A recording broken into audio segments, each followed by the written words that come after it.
It spiraled out of control really fast. I didn't start using heroin until May of 2012, and then I overdosed on August 17th, 2012. And that's when my family and my friends found out that I'd been using heroin.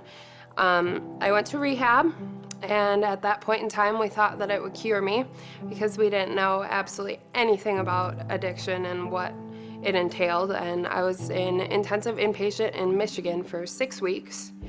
And the entire time I was there, I was planning my relapse and still in contact with my ex. And 2 hours after I got home, I snuck out and got high again. The next couple months were an absolute mad spiral of stealing, lying, just doing anything I could to stay high and to stay with my ex. In 2009, I was 22 years old. I got arrested for driving under the influence and a variety of other drug-related stuff. And so I was not prepared for this.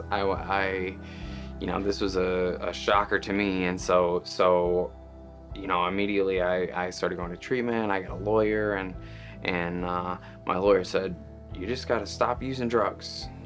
You've had your fun." And at the time, I didn't really understand, and looking back, he didn't really understand either. But that is what I had to do. But it wasn't that simple for me. And so I started going to treatment, and I went to an outpatient clinic, and I showed up, and I kind of wanted to change my life, but I wasn't really committed to going all in. Let's say I wasn't really committed to changing my life all the way.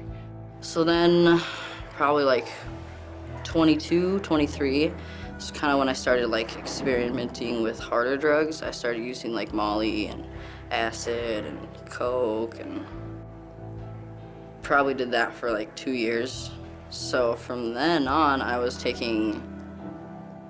started taking just like Klonopin, but then I got introduced to Xanax, and I ended up mixing Xanax, Klonopin, hydrocodone all together. It got to the point where I was using anywhere from like 20, 30 pills a day for like months. And I mean, I went on like vacations that I don't remember. I woke up on the top of like parking ramps, just like passed out. So then in it was August 2015, I ended up overdosing. I think I took over 40, maybe 60 pills that day. I got to the hospital, and like, I don't remember a lot.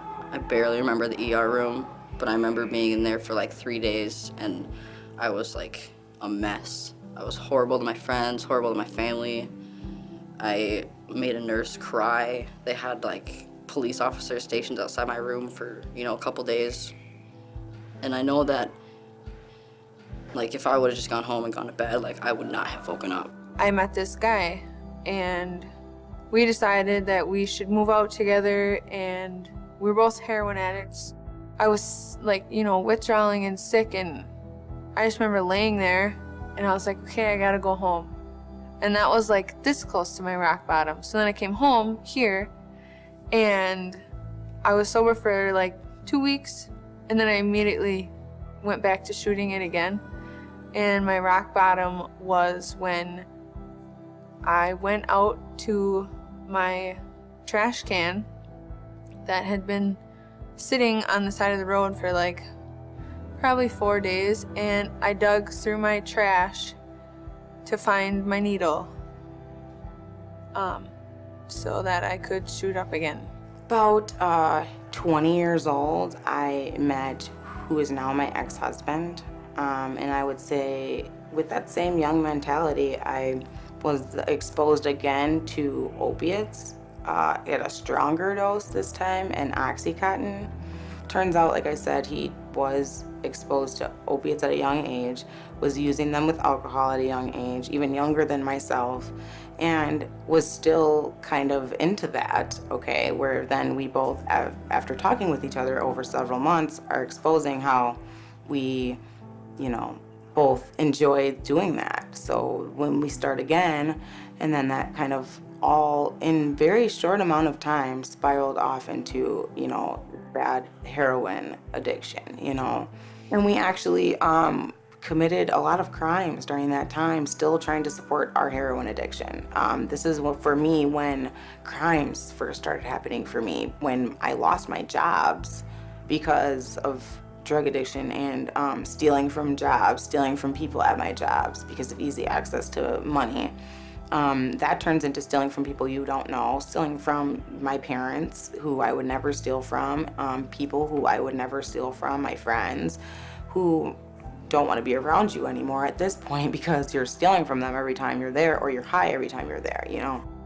My rock bottom came, I was doing that quite often. I was smoking crack, like putting in a crack pipe and we were smoking crack.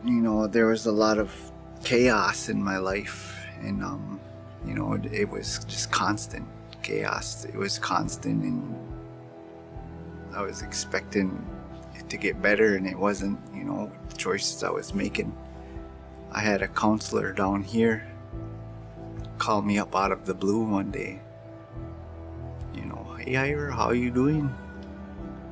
I lied. I'm doing great, everything's good, and there's, and I came to her and, I shut the door and I sat down and, I just had all these feelings rush over me and I started crying. I said, I'm not doing good. I lied to you. I need help.